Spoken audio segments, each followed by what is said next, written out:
Good morning students. हमारा chapter 5 चल रहा है पूर्ति की अवधारणा। इसमें हम टॉपिक पूर्ति की दशाओं में परिवर्तन के बारे में पढ़ रहे हैं। कल हमने पूर्ति की मात्राओं में परिवर्तन पढ़ा था। पूर्ति की मात्रा में परिवर्तन दो प्रकार से होता है, पूर्ति की मात्राओं में विस्तार करके और पूर्ति की मात्राओं में संकुचन करके। आज हम नेक्स्ट पढ़ेंगे पूर्ति में परिवर्तन, पूर्ति में वृद्धि और पूर्ति में कमी।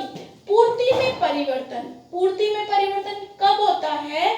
जब कीमत के स्थिर रहने पर अन्य साधनों में परिवर्तन होता है और उसकी वजह से हमारी पूर्ति में चेंजेस आते हैं। या तो पूर्ति में वृद्धि होती है या पूर्ति में कमी होती है। मतलब जब वस्तु की कीमत स्थिर रहती है और अन्य साधन जैसे अन्य तत्व जैसे साधन लागत, सरकारी नीतियां, संबंधित वस्तुओं की कीमत आदि में परिवर्तन के कारण पूर्ति में परिवर्तन होता है, तो उसे हम क्या कहते हैं? पूर्ति में परिवर्तन। यह परिवर्तन दो तरह से हो सकता है, पूर्ति में वृद्धि करके या पूर्ति में कमी करके।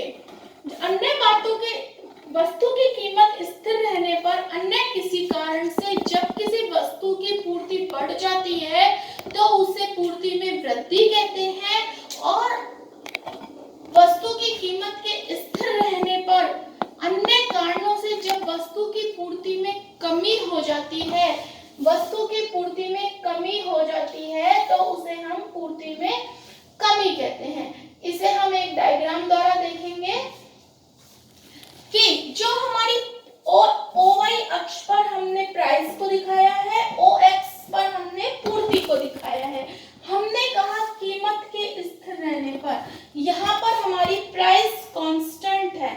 जब हमारी कीमत स्थिर रहती है, कोई परिवर्तन नहीं होता है, तो हमें SS पूर्ति वक्र प्राप्त होता है। OP कीमत पर हमें SS पूर्ति वक्र प्राप्त होता है। लेकिन जब अन्य कारणों से साधन लागत में परिवर्तन के कारण या सरकारी नीतियों में परिवर्तन के कारण या फिर संबंधित वस्तुओं की कीमतों में परिवर्तन के कारण पूर्ति में वृद्धि हो जाती है, तो हमें ओपी कीमत पर S1 पूर्ति वक्र प्राप्त होता है।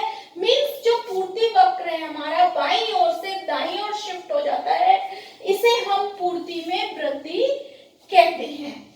इसके जस्ट अपोजिट कीमत के स्थिर रहने पर अन्य किसी कारणों से वस्तु की पूर्ति में कमी हो जाती है, तो हमारा पूर्ति वक्र SS से S2 की ओर शिफ्ट हो जाता है। मींस दाईं ओर से बाईं ओर शिफ्ट हो जाता है।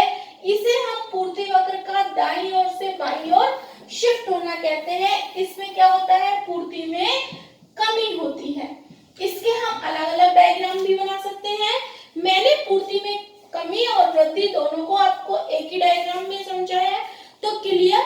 वस्तु की कीमत के स्थिर रहने पर अन्य तत्वों में परिवर्तन के कारण जो पूर्ति में चेंजेस होते हैं उसे हम क्या कहते हैं? पूर्ति में परिवर्तन। अब आप यहाँ पर कंफ्यूज हो रहे होंगे कि पूर्ति की मात्राओं में भी परिवर्तन, पूर्ति में परिवर्तन, दोनों के दो टाइप्स हैं, विस्तार और संकुचन, वृद्धि या कमी। विस्तार को भी हम वृद्धि कह सकते हैं और संकुचन को हम कमी कह सकते हैं। तो इन दोनों में डिफरेंस क्या है? इन दोनों में मेजर डिफरेंस है पूर्ति की मात्राओं में परिवर्तन के केस में हमने बोला था अन्य तत्वों के स्थिर रहने पर, अन्य तत्वों के स्थिर रहने पर जब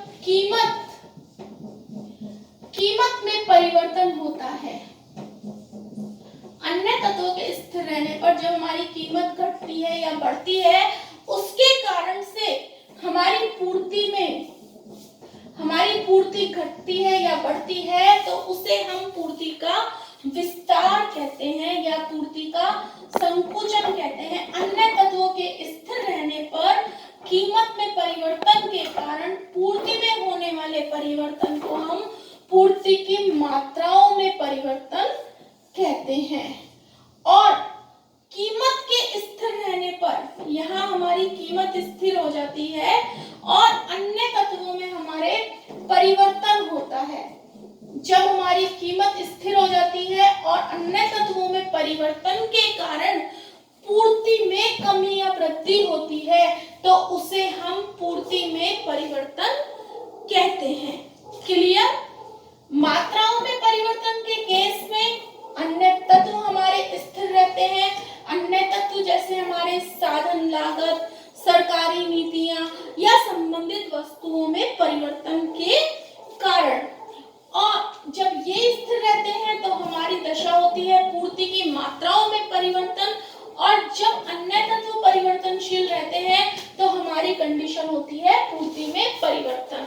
कीमत में परिवर्तन के कारण जब पूर्ति में चेंजेज आते हैं तो पूर्ति में विस्तार या पूर्ति में संकुचन की स्थिति बनती है, और अन्य तत्वों के परिवर्तन के कारण जो पूर्ति में चेंजेज आते हैं तो हमारी वृद्धि और कमी की स्थिति बनती है।